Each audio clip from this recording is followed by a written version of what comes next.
I went to college. I went and worked out 5 hours a day. And I was working on construction. Because in those days in bodybuilding, there was no money. I didn't have the money for food supplements or anything. So I had to go to work. So I worked on construction.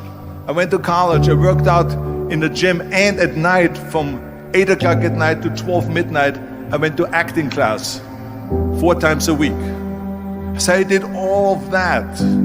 There was not one single minute that I wasted. And this is why I'm standing here today. With the age of 20, I went to London and I won the Mr. Universe contest as the youngest Mr. Universe ever. And it was because I had a goal. You see, if you don't have a vision of where you go, and if you don't have a goal where you go, you drift around and you never end up anywhere.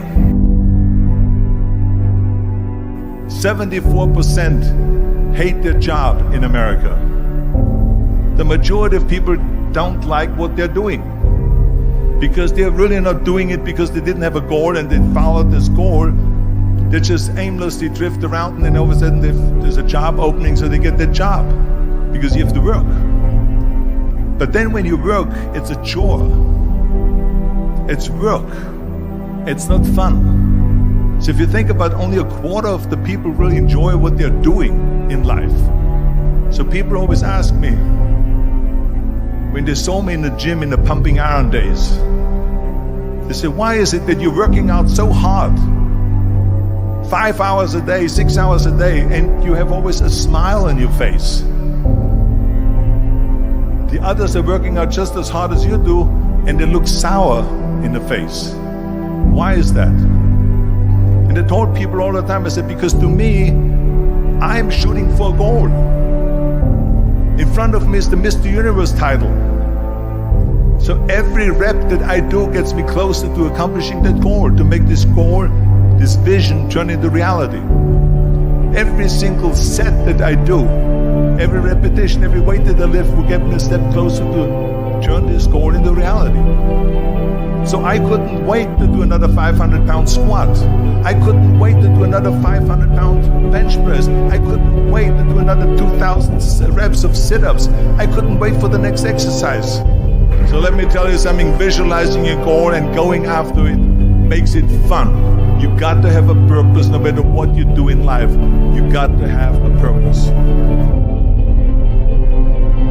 And Muhammad Ali worked his butt off. And I saw it firsthand. And I remember that there was a sports writer that was there in the gym when he was working out and he was doing sit-ups. And they asked him, how many sit-ups do you do? And he said, I don't start counting until it hurts. Now think about that. He doesn't start counting his sit-ups until he feels pain. That's when he starts counting. That is working hard. And so you can't get around the hard work. It doesn't matter who it is. Work your ass off. There is no magic pill. There is no magic out there. You cannot get around. You have to work and work and work. Make sure of this and make sure of that and all that stuff. So it's work. And it drives me crazy when people say that they don't have enough time to go to the gym for 45 minutes a day and work out. Or to do something for 45 minutes to an hour a day to improve. If it is physically improve or if it is mentally to improve. Imagine you read 1 hour a day about history. How much you will learn after 365 hours in 1 year.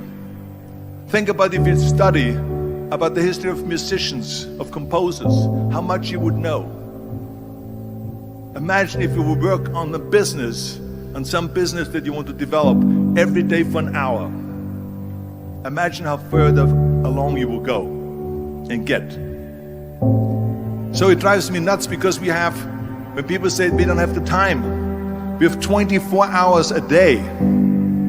We sleep 6 hours a day, so that gives you still 18 hours. So there's someone shaking their head out here in front. They say probably, I don't sleep 6 hours, I sleep 8 hours, right? Or just sleep faster. So we have 18 hours a day. The average person works around 8 to 10 hours. So let's assume it's 10 hours, so we have 8 hours left. Then you travel around an hour a day, maybe 2 hours a day. So now you have still 6 hours left. So what do you do with the 6 hours? What do you do with the 6 hours? Then we eat a little bit, then we schmooze a little bit, talk a little bit to people and all that stuff. But you can see how much time there is available if you organize your day. So you got to work hard. I hate plan B. And I tell you why. Because we have so many doubters, as I've said earlier, the no-sayers. We have so many of those people that say no and you can't do it, that's impossible. That is okay because we just turn off, as I said earlier, and we listen and we hear the no being a yes. You can't do it, you can do it, and all of that. So that is possible to do that amongst all the negative people around you. But when you start doubting yourself, that's very dangerous. Because now what you're basically saying is that if my plan doesn't work, I have a fallback plan, I have a plan B. And that means that you start thinking about plan B, and every thought that you put into plan B, you're taking away now that thought and that energy from plan A.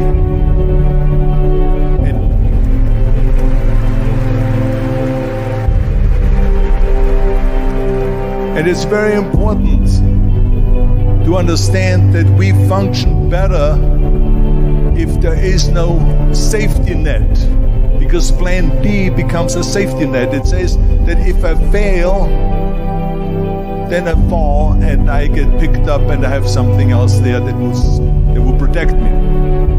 And that's not good, because people perform better when there's no safety net. People perform better in sports and everything else if you don't have a plan B. I'm telling you, I've never ever had a plan B. I made a full commitment that I'm gonna go and be a bodybuilding champion. I made a full commitment that I'm gonna be in America. I made a full commitment that I'm gonna get in the show business and I'm going to be a leading man. No matter what it takes, I will do the work.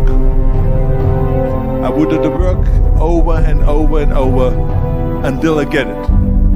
And the same was in politics, in everything like that. So to me, it is very dangerous to have a plan B, because you're cutting yourself off from the chance of really succeeding. And the reason, one of the main reasons why people want to have a plan B is because they are worried about failing. What is if I fail, then I don't have anything else? Well, let me tell you something, don't be afraid of failing, because there's nothing wrong with failing. You have to fail in order to climb that ladder. There's no one that doesn't fail. Michael Jordan said in one of his interviews, when they said, "You are unbelievable, you're the greatest basketball player of all times." I mean, tell me about that. And he says, well, you're just mentioning the successes. But he says, for me to become the greatest basketball player, I missed 9,000 shots when I was playing basketball at the NBA games. So during these games that he was so successful, he missed 9,000 shots. Does it make him a failure? No. He's one of the greatest basketball players of all times, but he failed 9,000 times. Do you get it? We all fail. It's okay.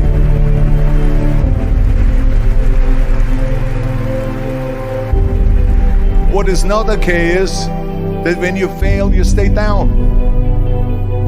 Whoever stays down is a loser. And winners will fail and get up. Fail and get up. Fail and get up. You always get up. That is a winner. That is a winner. I failed in bodybuilding. I lost bodybuilding competitions. I lost powerlifting competitions. I lost weightlifting competitions.